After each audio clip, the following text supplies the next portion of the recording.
আমার ভাইয়েরা, আমার বন্ধুগণ, 17টি কাজ যার মধ্যে থাকবে দুনিয়াতেও ক্ষতিগ্রস্ত হবে, আখিরাতেও ক্ষতিগ্রস্ত হবে। এর মধ্যে 1 নম্বর হলো আনুগত্য যার ঠিক থাকবে না, আনুগত্যে যে অটল থাকবে না। আমরা আনুগত্য অটল থাকবো কার উপরে? আল্লাহ যা বলেছেন তাই আমরা বলবো, রাজি আছেন? রসুল যা বলেছেন তাই আমরা বলবো, রসুল যা করেছেন তাই আমরা করব। রসুলকে যারা গালি দেবে তাদের জিহ্বা আমরা টেনে ছিড়ব, ঠিক কিনা? আমরা ইসলামকে মানবো, ইসলাম নিয়ে থাকবো, ইসলাম নিয়ে বাঁচবো, ইসলাম নিয়ে মরবো। ইসলাম কার? আসতে বলবেন না, ইসলামটা কার? ইসলাম ছিল, আছে, ইসলাম ছিল, আছে, থাকবে। কোন ব্যক্তির কথা ইসলাম চলবে না। রাষ্ট্রে ইসলাম থাকবে কি থাকবে না, তুমি ছাতা মাতা তুমি বলার কেউ নও। ইসলাম কার? আসতে বলুন, ইসলাম কার? সেই ইসলামের জন্য যদি জান মাল দিতে হয়, রাজি আছেন? সবাইকে রাজি আছেন? সবাইকে প্রস্তুত আছেন? এটার নাম হচ্ছে আনুগত্য। এটার নাম কি? এটার নাম কি? আনুগত্য। আল্লাহ তুমি বোঝার তৌফিক দাও, জোরে বলি আমিন। নাম্বার 2 হলো যারা কাফের। যারা কি? কাফের। ওইদিকে ব্যবসায় লস নাই, কয়টা কাজ করলে? মনে আছে আপনাদের? চলতেছে কয় নাম্বার? 1 নাম্বার, যারা আল্লাহর কালামকে তেলাওয়াত করবে, অনিয়মিত না নিয়মিত? অনেকে সারা জীবনে একবার পড়ছে, সেটা বাপ মরার পরে। এরকম কোরআন তেলাওয়াতকারী আছে না নাই? সারা জীবন কয়বার পড়ছে? একবার। বাপ যেদিন মরছে তারপরে, মানে বাপ মরার পরে সে কোরআন শরীফ তেলাওয়াত করছে। মরার পরে কোরআন তেলাওয়াত করে লাভ নাই। কোরআন তেলাওয়াত করতে হবে নিয়মিত না অনিয়মিত? নিয়মিত, রেগুলার হতে হবে কোরআন তেলাওয়াত। আল্লাহ তুমি সবাইকে বোঝার তৌফিক দিয়ে দাও, জোরে বলি আমিন। নাম্বার 2 হচ্ছে কাফির, যারা দুনিয়াতেও ক্ষতিগ্রস্ত হবে, আখিরাতেও ক্ষতিগ্রস্ত হবে। মিস্টার ফেরাউন, সে কি ছিল? সে নিজে আল্লাহকে বিশ্বাস করেনি, সে আল্লাহকে মানে নাই। তার দুনিয়াতে যে পরিণত হয়েছিল অত্যন্ত ভয়ানক। আল্লাহ পাক তাকে ডুবায় মেরেছেন। কোন দরিয়ায়? সে নীল দরিয়া আজও আছে না নাই? সাক্ষী হয়ে আছে না নাই? তার মরা লাশটাও আছে না নাই? আজকে যারা ফেরাউনি কায়দায় হত্যা রাজনীতি করছো, ফেরাউনি কায়দায় যারা স্বৈরাচারী চেতনা লালন করছো, আল্লাহ পাক ফেরাউনকে শুটকি বানায় রেখেছেন। পৃথিবীর নব্য ফেরাউনরা শিক্ষা নেই, নচেত তোদের অবস্থানও এর মতোই হবে।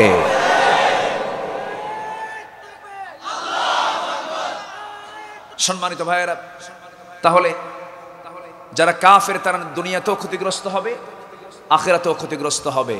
সম্মানিত ভাইয়েরা, কাফের কিন্তু কোনো গোত্রের নাম নয়। অনেক মুসলিম কাফিরও আছে, আছে না নাই? মুসলিম পরিবারে জন্ম, নাম আব্দুর রহমান, আব্দুল মালিক, আব্দুল গফুর, কিন্তু সে কাফের হয়ে গেছে, সে নিজেও জানে না, আছে না নাই? যে বলে ইসলামের আইন বর্তমান সমাজে চলবে না, ওর তো টাটকা কাফের, ঠিক কিনা? এরকম দুষ্ট আছে না নাই? এরকম দুষ্ট বহু আছে, আমার আপনার সামনে দিয়ে ঘোরাফেরা করে। নাম্বার 3 হচ্ছে ঈমান আনতে যারা অস্বীকার করে। ঈমান আনতে যারা কি করে? অস্বীকার করে। আল্লাহ রাব্বুল আলামিন বলেন, وَمَن يَكْفُرْ بِالْإِيمَانِ فَقَدْ حَبِطَ عَمَلُهُ وَهُوَ فِي الْآخِرَةِ مِنَ الْخَاسِرِينَ।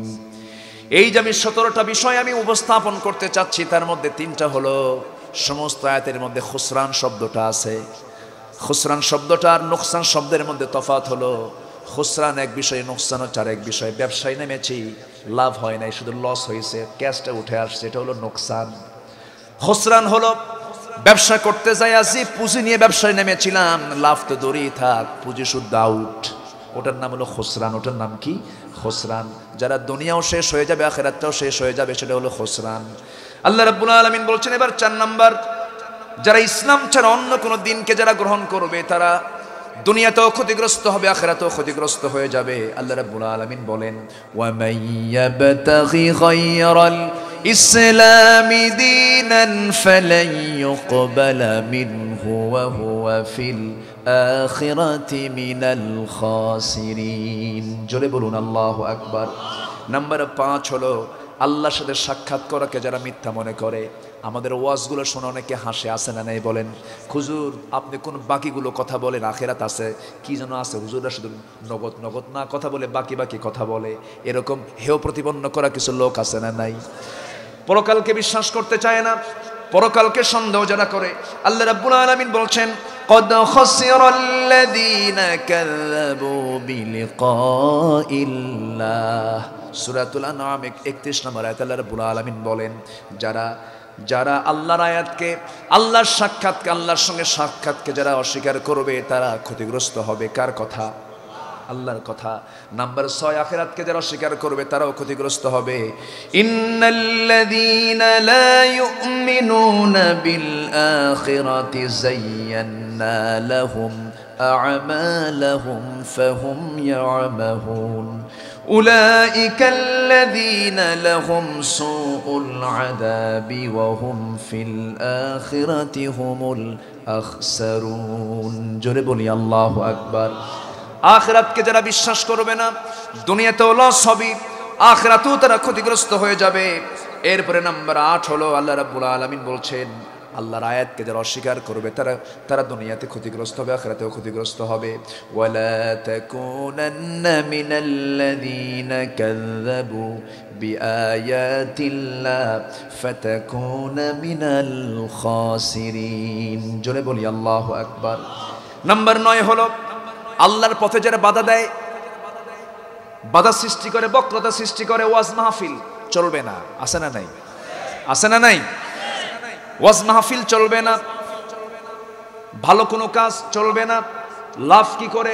বক্রতা যারা সৃষ্টি করবে তারাও দুনিয়াতে ক্ষতিগ্রস্ত হয়ে যাবে, আখিরাতেও ক্ষতিগ্রস্ত হয়ে যাবে। আল্লাযীনা ইয়াসুদ্দুনা আন সাবিলিল্লাহ ওয়া ইয়াবগুনাহা ইওয়াজা وهم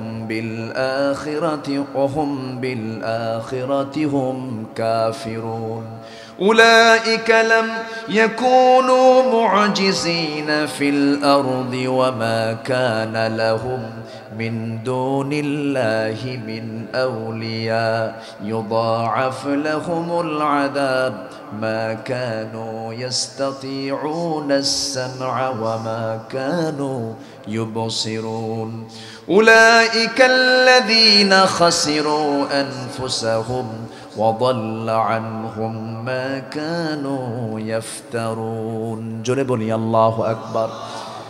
আল্লাহর পথে যারা বক্রতা সৃষ্টি করবে, বাধা দেবে, তারাও ক্ষতিগ্রস্ত হয়ে যাবে। নাম্বার 10 আল্লাহ রাব্বুল আলামিন বলছেন যারা মন্দ কাজ করে এবং সেটা কি ভালো মনে করে। আর এই যে ওয়াজ মাহফিলগুলো চালু হওয়া দরকার, আছে না নাই? যাত্রাগুলো বলেন, যাত্রাগুলো বন্ধ হওয়া দরকার। সেদিন কোন এক বুদ্ধিজীবী কয়, কি GB? 16 GB, 32 GB, 64 GB, 128 GB, এটার নাম কি? বুদ্ধিজীবী। কি বুঝতেছেন কি আপনারা? আচ্ছা, এক বুদ্ধিজীবী বলছে যে এদেশের আবহমান কাল ধরে চলে আসা যাত্রা, থিয়েটার, নাটক, পালাযাত্রা, লোকসঙ্গীত, এই সমস্ত গানগুলো এখন প্রায় হেরে যাওয়ার পথে। আর হেরে যাওয়ার পথে সবচেয়ে বড় অন্তরে হলো ওয়াজ মাহফিলগুলো। দেখছেন কি দোষটা চাপায় দিল। আচ্ছা, যাত্রার মঞ্চে পুরুষ নাচে না মহিলা নাচে? দেখে পুরুষ মানুষ, এতে তো মানে ফেরেশতারা সওয়াব লেখে নাকি? হ্যাঁ, এই সমস্ত কাজগুলো কি চালু থাকা দরকার না বন্ধ থাকা দরকার? চালু হওয়া দরকার না বন্ধ হওয়া দরকার? যারা মন্দ কাজকে যারা চালু করে আর ভালো কাজকে যারা বন্ধ করে, এরা ক্ষতিগ্রস্ত হবে দুনিয়াতে এবং আখিরাতে। নাম্বার 11 হলো যারা সম্পর্ক নষ্ট করে এবং জমিনে ফাসাদ সৃষ্টি করে। এমন লোক তো বাংলার জমিনে নাই। জমিনে ফাসাদ সৃষ্টি করে লোক আছে না নাই? জমি আপনার, খোঁজ নেন নাই 10 বছর, জমি আরেকজন দখল করে রাখছে। এটা তো মনে হয় কক্সবাজারে নাই। আমার এক বন্ধু লন্ডনে থাকে, 10 বছর তিনি দেশে আসেন নাই। ওনার একটা জায়গা ঢাকাতে ছিল, 4 কাঠা জায়গা। এসে দেখে 4 কাঠা জায়গার উপরে 3 তলা বিল্ডিং হয়ে গেছে। তো এসে বিল্ডিংওয়ালাকে ডাক দিয়ে বললো, ভাই জায়গা তো আমার, আপনি বিল্ডিং বানালেন, আপনি তো বললেনও না যে আমার জায়গা আপনি বিল্ডিং বানাচ্ছেন, এটা অবৈধ নয়। কে ভাই, জায়গা তোমার হতে পারে কিন্তু বিল্ডিংটা আমার, এটা আমার বৈধ। চিন্তা করছেন আপনি? জায়গা তোমার কিন্তু বিল্ডিংটা তো আমার, আমি খরচ করে বিল্ডিং বানাইছি, জায়গা তোমার হতে পারে। এই ধরনের অপকর্ম, অন্যায়, ফাসাদ সৃষ্টি করা লোক সমাজে আছে না নাই? এগুলো বন্ধ করার জন্য অবশ্যই একটা পক্ষ থাকতে হবে যারা সৎ কাজের আদেশ দেবে, অসৎ কাজের বাধা দেবে। এমন একটা টিম দেখতে চান কে? সেই টিম হবে মুমিনরা। কারা হবে?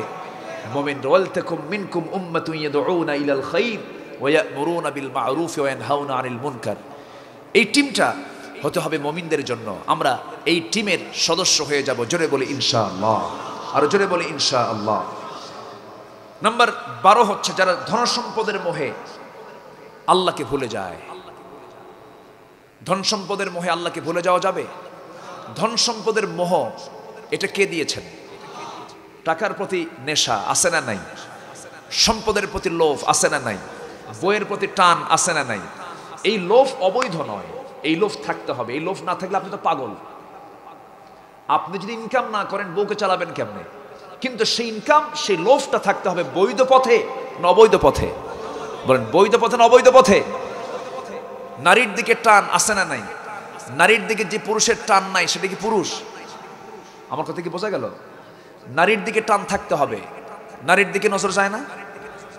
অনেকে চুপ করে আছে, মানে যাই না। যায় কিনা বলেন? নারীর দিকে তাকানো জায়েজ আছে না নাই? হ্যাঁ আছে, তাকানো জায়েজ আছে।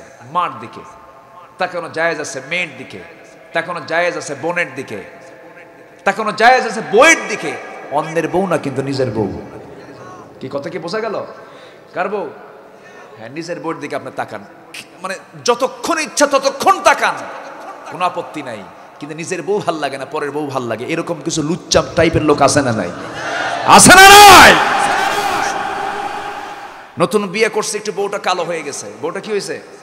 কালো হয়েছে। কালো হওয়ার কারণে মনটা খারাপ, কান দেয়ার কয় আমার কপালে এত খারাপ রে, সুমনের বউটা এত সুন্দর, আমার কপালে কি আসলো? দেখেন ওর নজর গেছে সুমনের বউয়ের দিকে। অন্যের বউয়ের দিকে নজর যদি যায়, ওর বউ কি কোনোদিন সুন্দর হবে? আপনার বউকে যদি আপনি সুন্দর রাখতে চান, আপনার নজর অন্যদিকে দেওয়া যাবে না, আপনার বউ চির সুন্দরই থাকবে। আলহামদুলিল্লাহ বলেন। যুবকরা, তোমার যৌবনকে কন্ট্রোল করো। আমি সমস্ত মাহফিলে এই কথাটা বলি, যুবকরা আজকের মাহফিলে বেশি। তোমার যৌবন তোমাকে কন্ট্রোল করতে হবে, তোমার যৌবনকে তোমার পাহারা দিতে হবে। আজকের সমাজে মেয়েদের অবাধ মেলামেশা, চলাফেরা, এর মাঝে তোমার যৌবন টিকে রাখতে হবে সাইয়্যিদানা ইউসুফ আলাইহিস সালাতু ওয়াস সালামের মতো, ঠিক কি না? সুন্দরী সম্ভ্রান্ত পরিবারের এক নারী এসে আল্লাহর পয়গম্বরকে ধরে ফেলল, নির্জন পরিবেশে ঘরের মধ্যে তুলে নিয়ে উলঙ্গ হয়ে কাপড় চোপড় খুলে তার সামনে মাথার চুলের খোপা ছেড়ে দিয়ে তার সামনে তার যৌবনকে ডিসপ্লে করলো। ইউসুফ আলাইহিস সালাতু ওয়াস সালাম বললেন, ইন্নী আখাফুল্লাহ, আমি আল্লাহকে ভয় করি। যুবকরা, তোমার সামনে অনেকেই বলবে, তোমাকে সেই সময় বলতে হবে আমি কাকে ভয় করি। আসতে বলবেন না, কাকে ভয় করি? আল্লাহকে ভয় করি। সেই যুবককে আল্লাহ পাক আরশের ছায়ার নিচে স্থান দিবেন। জোরে বলি সুবহানাল্লাহ। তুমি তোমার যৌবনকে কন্ট্রোল করতে পারছো না, তোমার আব্বাকে সোজা গিয়ে আব্বার সামনে গিয়ে দাঁড়াবা, আব্বাকে বলবা, আব্বা তাড়াতাড়ি বিয়ে করাও। কি কথা কি বুঝতেছেন? বলে ফেলবেন। তবুও তোমার যৌবনকে নষ্ট করা যাবে না। যৌবনকে ধ্বংস করলে তুমি ধ্বংস হয়ে যাবে। আল্লাহ তুমি যুবকদেরকে তার ইমানি পরিবেশে থাকার তৌফিক তুমি আল্লাহ দিয়ে দাও। জোরে বলি আমিন।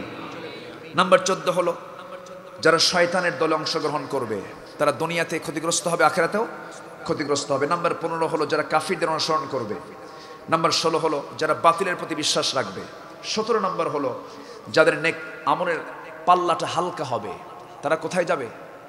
জাহান্নামে যাবে। ফাআম্মা মান সাকুলাত মাওয়াজিনুহু ফাহুয়া ফি ঈশাতির রাদিয়াহ ওয়া আম্মা মান খাফফাত মাওয়াজিনুহু ফাউম্মুহু হাবিয়া। আমরা কি আমলের পাল্লা হালকা করতে চাই না ভারী করতে চাই? হালকা করতে চাই না ভারী করতে চাই? নামাজ না পড়লেও চলবে? হ্যাঁ, নামাজ কয় ওয়াক্ত? একটু জোরে বলেন, কয় ওয়াক্ত? সবাই কি এশার নামাজ পড়েছি? দেখছেন ইনশাআল্লাহ, মানে কালকে পড়বে। যারা পড়ছি বলেন আলহামদুলিল্লাহ। ফজর পড়বো আমরা, 5 ওয়াক্ত নামাজ পড়বেন কার? একটু হাত তুলে দেখান। জোরে বলি ইয়া আল্লাহ, ইয়া আল্লাহ, ইয়া রহমান, ইয়া রহিম। আমাদেরকে 5 ওয়াক্ত সালাত আদায় করার তৌফিক তুমি আল্লাহ দিয়া দাও। জোরে বলি আমিন, আরো জোরে আমিন। হাত নামান। তাহলে আমরা কোরআন তেলাওয়াত করব, রাজি আছি সবাই? ওয়া আকামুস সালাহ, নামাজ পড়বো, নামাজ কায়েমের সংগ্রাম করব। জোরে বলি ইনশাআল্লাহ। নাম্বার 3 হলো ওয়া আনফাকু মিম্মা রাযাকনাহুম, আমি যে রিজিক দিয়েছি তা থেকে সিররান ওয়া আলানিয়াতান, প্রকাশ্যে গোপনে আমি আল্লাহর পথে দান করব। এই 3টা কাজ করলে তিজারাতুল লান তাবুর, আল্লাহ বলছেন আশা করা যায় তার ব্যবসায় কোনো লস নাই। জোরে বলে সুবহানাল্লাহ, আর জোরে বলে সুবহানাল্লাহ। আমি নিজে নামাজ পড়লাম কিন্তু আমার নেতা নামাজ পড়ে না, ওই নেতৃত্ব মানার দরকার নাই, ঠিক কিনা? যে নেতা আমার জানাজার নেতৃত্ব দিতে পারবে না সেই নেতা আমার নেতা হতে পারে না। আল্লাহ তুমি সবাইকে বোঝার তৌফিক দাও। আমার রবকে, আরো জোরে আমার রবকে, আমার নেতাকে, আমার নেতাকে মুহাম্মদ সাল্লাল্লাহু, আমার দল কি? আরো জোরে, আরো জোরে, ইসলাম। বাস সবকিছু আমাদের জন্য ক্লিয়ার ওপেন আছে, এগুলোর পিছনে আমরা থাকবো। আল্লাহ তুমি সবাইকে বোঝার তৌফিক দাও। জোরে বলি আল্লাহুম্মা আমিন।